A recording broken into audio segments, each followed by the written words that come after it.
बच्चों नमस्कार। आप सभी का पुनः हमारे YouTube चैनल दीक्षा पाठशाला में स्वागत है। आज हम इस वीडियो में क्वेश्चन नंबर 91 से पढ़ना प्रारंभ करेंगे। बच्चों, ये जो सभी प्रश्न हैं ये कंपटीशन एग्ज़ाम के लिए अत्यंत ही महत्वपूर्ण हैं तथा इन सभी प्रश्नों को हम ध्यानपूर्वक पढ़ेंगे और इनके बारे में जानेंगे तथा इसको हम डिटेल्स में भी देखेंगे। तो बच्चों, हम लोग अपने प्रश्न की ओर चलते हैं।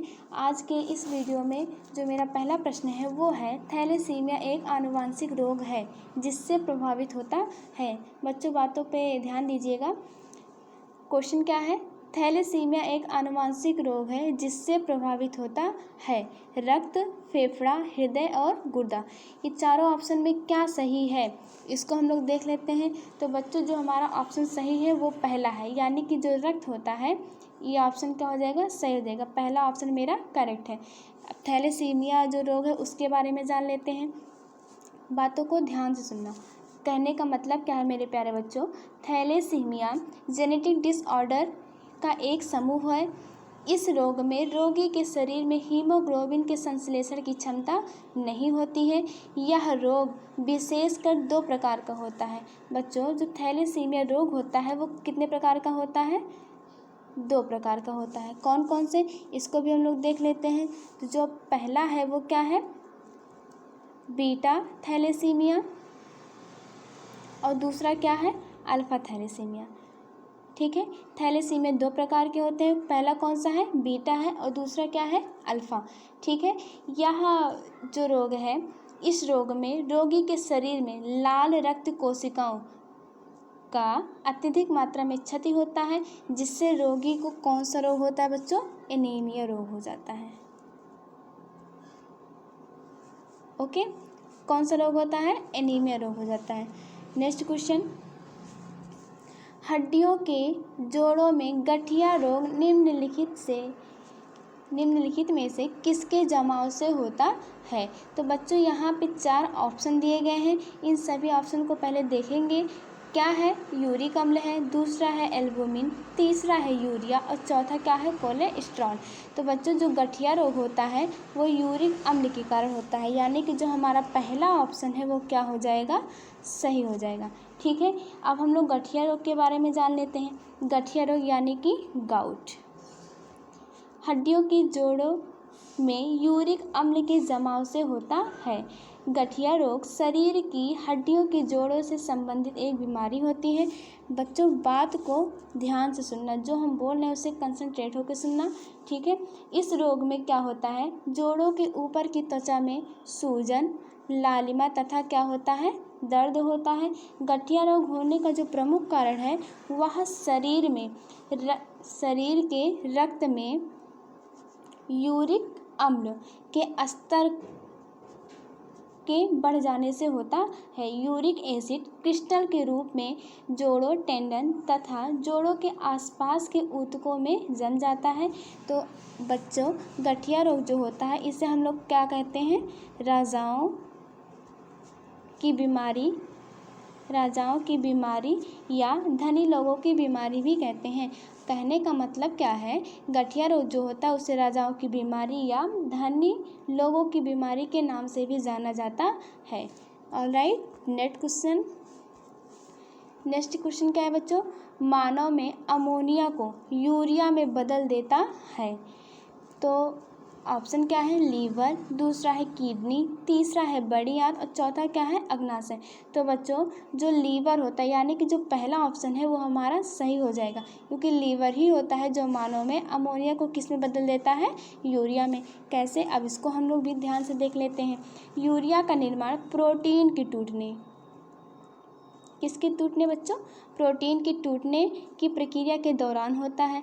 इस प्रक्रिया में क्या होता है? इस प्रक्रिया में प्रोटीन में उपस्थित अमीनो अम्ल, कौन सा अम्ल?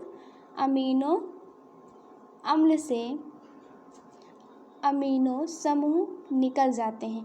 यह अमीनो समूह बेहद जहरीले अमोनिया में परिवर्तित हो जाते हैं। अमोनिया का मतलब NH3, इसमें परिवर्तित हो जाते हैं और इस तरह बनने वाला अमोनिया अंत में लीवर द्वारा यूरिया में बदल दिया जाता है।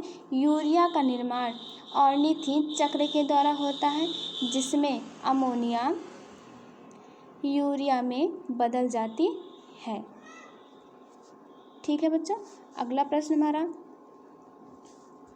परागकण यानी कि पॉलिनेशन क्या है? ऑप्शन क्या दिया है?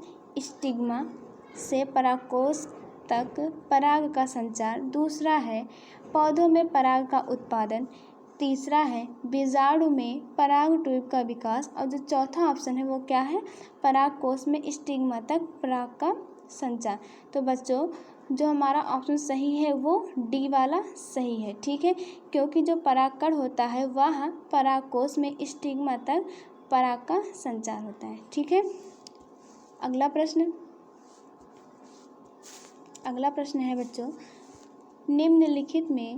निम्नलिखित देशों में से शनि के वायुमंडल में ज़्यादातर कौन सी गैस पाई जाती है? Nitrogen gas, hydrogen gas, oxygen gas या फिर हीलियम गैस। ऐसी कौन सी गैस होती है जो शनि के वायुमंडल में ज़्यादातर पाई जाती है?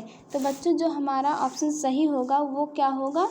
बी वाला, यानी कि बी वाला। ठीक है, यानी कि हाइड्रोजन हमारा ऑप्शन सही हो जाएगा। शनि का बाह्य वायुमंडल कितना होता है? शनि का बाह्य वायुमंडल 96.3% आणविक हाइड्रोजन तथा 3.25% हीलियम शामिल है। हीलियम का यह अनुपात सूर्य में इस तत्व की प्रचुरता की तुलना में काफ़ी क्या है बच्चों? कम है। तो बच्चों तात्पर्य क्या है? हीलियम का जो यह अनुपात है सूर्य में इस तत्व की प्रचुरता की तुलना में क्या है? कम है। ठीक है, अगला प्रश्न है,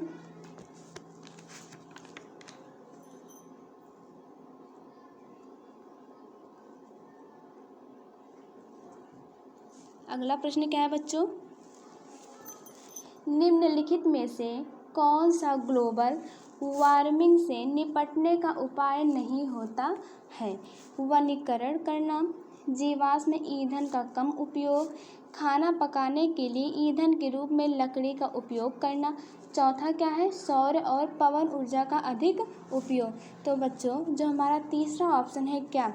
खाना पकाने के लिए ईंधन के रूप में लकड़ी का उपयोग करना, ये सही है, क्योंकि ग्लोबल वार्मिंग से निपटने का यही एकमात्र उपाय होता है। ठीक है, बाकी के जो 3 ऑप्शन दिए गए हैं वो क्या है? वनीकरण करना, जीवाश्म ईंधन का कम उपयोग और सौर तथा पवन ऊर्जा का अधिक उपयोग। ये जो तीनों ऑप्शन हैं वो ग्लोबल वार्मिंग से निपटने का उपाय होता है। ठीक है, नेक्स्ट क्वेश्चन, मानव शरीर में खून के शुद्धिकरण की प्रक्रिया को कहते हैं डायलिसिस, ओस्मोसिस, हीमोलिसिस, पैरालिसिस। ठीक है, तो बच्चों जो मानव शरीर में खून का शुद्धिकरण किया जाता है इस प्रक्रिया को हम लोग क्या कहते हैं? तो जो हमारा पहला ऑप्शन है क्या? डायलिसिस, ये क्या हो जाएगा बच्चों? सही हो जाएगा। अब डायलिसिस जो सही हो जाएगा इसके बारे में हम लोग जानते हैं। क्या जानेंगे? यह रक्त शोधन की एक कृत्रिम विधि होती है। इस डायलिसिस की प्रक्रिया को तब अपनाया जाता है जब किसी व्यक्ति के वृक्क यानी गुर्दा सही से काम नहीं कर रहा होता है। अगला प्रश्न, जल में कार्बन डाइऑक्साइड प्रवाहित करने पर बना सोडा वाटर होता है।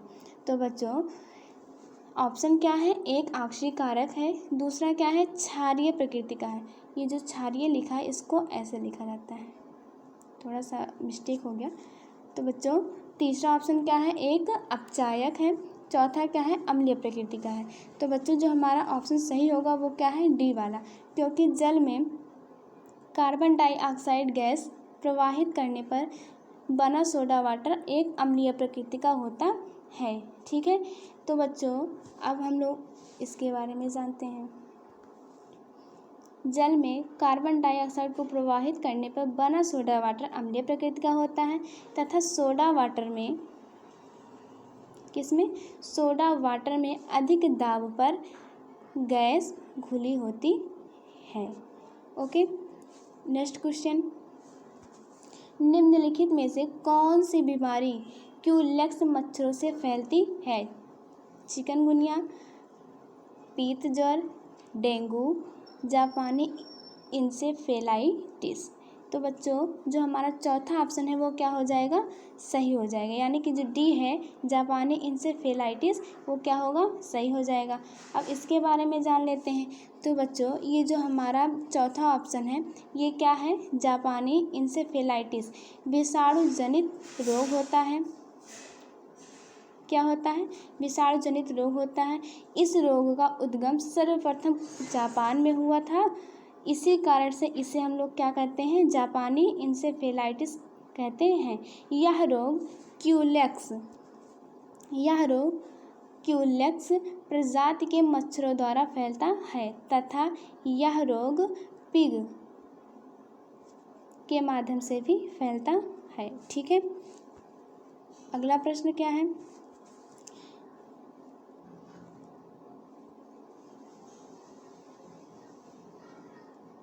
तो बच्चों हमारा अगला प्रश्न है, सभी जैव यौगिकों का अनिवार्य मूल तत्व है नाइट्रोजन, गंधक, ऑक्सीजन या फिर कार्बन।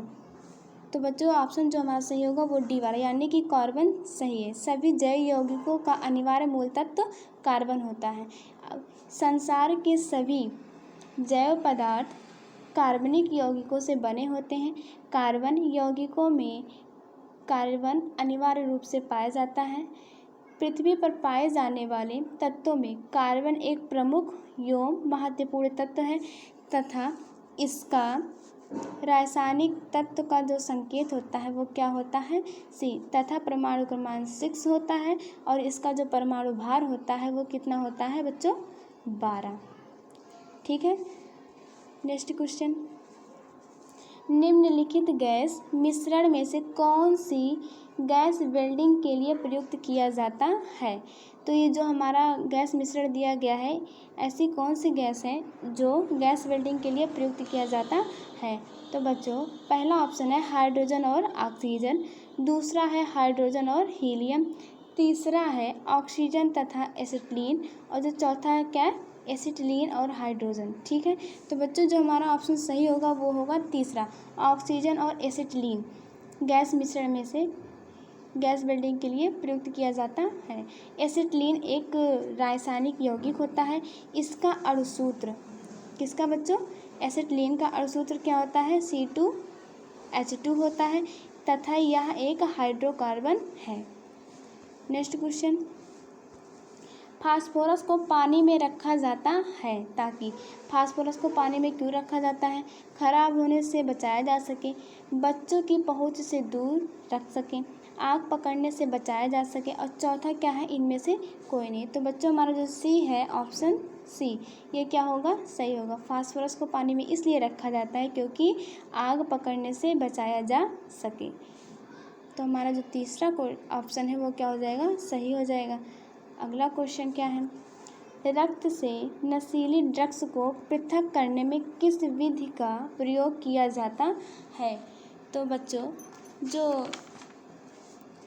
ऑप्शन होगा वो क्या होगा, क्रोमेटोग्राफी। क्रोमेटोग्राफी जो होता है इस विधि के कारण रक्त से नशीली ड्रग्स को क्या कर सकते हैं, पृथक कर सकते हैं। क्रोमेटोग्राफी विधि जो होता है बच्चों वह उन विलेय पदार्थों को अलग करने के लिए होता है जो कि एक ही विलायक में क्या होते हैं, घुले होते हैं। ओके, नेक्स्ट क्वेश्चन, निम्नलिखित में से कौन रासायनिक परिवर्तन नहीं है, लोहे का जंग लगना, मोमबत्ती का जलना, मोम का पिघलना या फिर इनमें से कोई नहीं। बच्चों ये सभी क्वेश्चन अत्यंत ही महत्वपूर्ण हैं तो इन लोगों को हम लोग ध्यान से पढ़ेंगे। तो जो हमारा क्वेश्चन है निम्नलिखित में से कौन रासायनिक परिवर्तन नहीं है, वो बच्चों है क्या, मोम का पिघलना। यह तीसरा ऑप्शन हमारा क्या होगा, सही हो जाएगा। ये हमारा रासायनिक परिवर्तन नहीं है। मोम का पिघलना एक क्या कहलाता है, जो मोम का पिघलना है बच्चों वो एक भौतिक परिवर्तन है। ठीक है, उसके बाद लोहे का जंग लगना और मोमबत्ती का जलना, ये दोनों क्या है, हमारे रासायनिक परिवर्तन के उदाहरण हैं। ठीक है, अगला क्वेश्चन क्या है बच्चों, इस वीडियो का हमारा अंतिम प्रश्न है, सेल्यूलोज भित्ति सेलुलोज भित्ति किसके सेलों में पाई जाती है? पौधों, बैक्टीरिया, कवक या फिर जंतु। तो बच्चों सेलुलोज जो भित्ति है वो पौधों के सेलों में पाई जाती है, अतः हमारा जो पहला ऑप्शन है वो क्या हो जाएगा? सही हो जाएगा। जो ए है वो क्या होगा? सही हो जाएगा। तो बच्चों अगर हमारा वीडियो आपको पसंद आए तो हमारे वीडियो को लाइक, सब्सक्राइब और शेयर करना मत भूलिए। धन्यवाद।